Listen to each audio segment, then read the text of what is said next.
My name's Josh Herring and I'm the weekend operations manager here at the farm. So the animals are basically here to educate people about farming and about animals in general.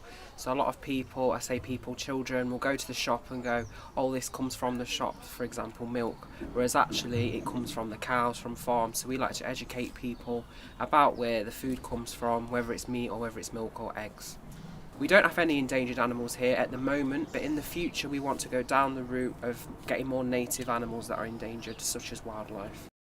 We have a wide range of animals that eat a wide range of different things, but the most common thing is they eat hay, so that's obviously naturally grown, it's just cut every year.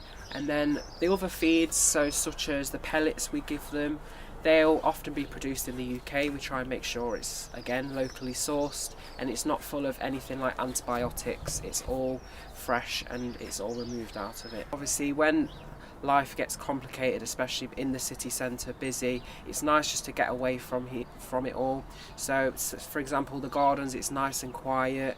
It's good for mental health because it's quiet and it's peaceful. You can have a chat with your friends, you can get to meet new people, and it's also good for the environment because the city centre we're producing lots of CO2 etc, whereas here it's a nice open space, it's natural. I started as a volunteer here 9 years ago when I was 14, so I didn't know what I wanted to do back then, but now this has helped shape me into what I'm going into now, which is working with animals and also working with people, because I've learned so much.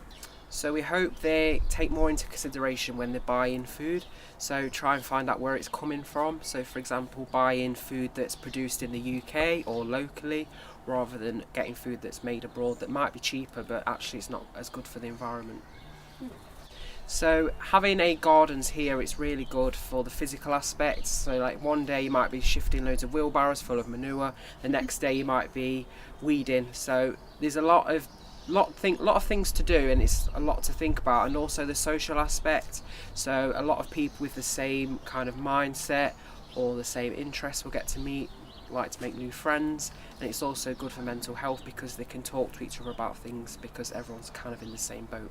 So the environmental benefits is the fact we don't use any pesticides and we don't use any artificial nutrients. So we have compost heaps, so from all the old kitchen waste they all go into there, and old food waste from elsewhere will go into there as well. And we also have muck heaps, so when that's obviously processed and turned into compost, that will then be spread onto the gardens for use to use these nutrients so the plants can grow rather than putting anything artificial on them.